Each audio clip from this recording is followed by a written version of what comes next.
Днес е вече 9-ти ден, откакто съм започнала програмата за детокс и отслабване.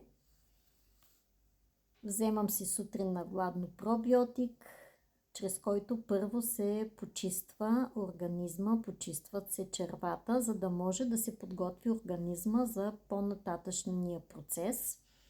След това си пия кафе с рейши, пълно с витамини, минерали и дървесната гъба рейши, която успокоява, в същото време дава енергия. Витамините и минералите засищат и клетката се храни на клетъчно ниво. Приемам много вода.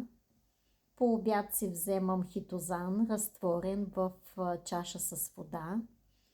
Хитозана с ресвератрол е изключителен, от люспа на червено грозде, поддържа кръвоносно-съдовата система, в същото време обира излишните мазнини и ги изхвърля от организма. Изключително ценен продукт.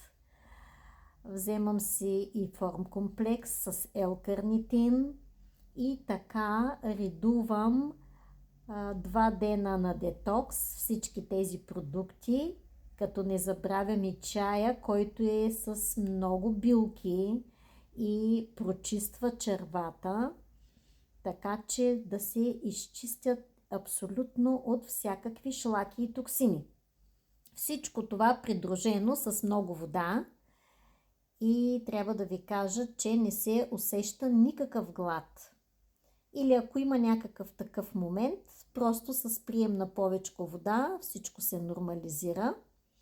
2 дена детокс на чай, кафе, водичка и добавки, а след това си хапвам нормално, като включвам зелена салата, пресни зеленчуци, задушени или сурови, пилешко или пуешко месо, рибка.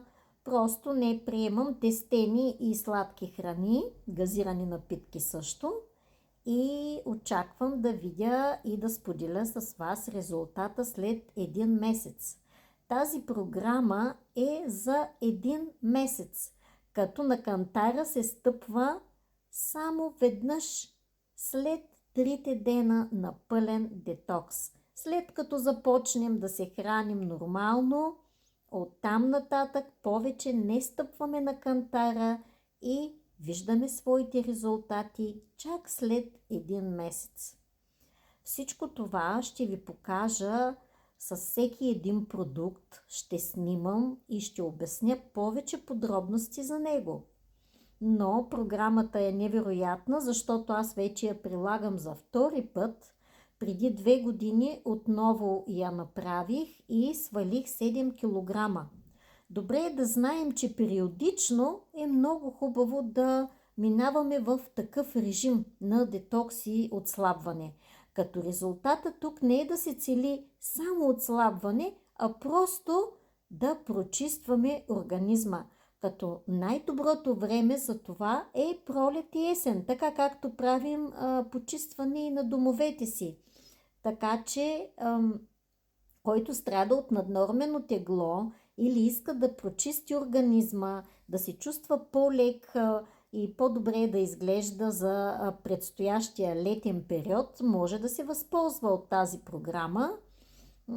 Трябва да ви кажа, че още няколко души от моя екип започнаха програмата и заедно споделяме помежду си своите резултати, подкрепяме се и когато някой усети така момент на глад, много е хубаво да има кой да го подкрепи и да му каже, че ще успее, ще се справи и да продължава напред.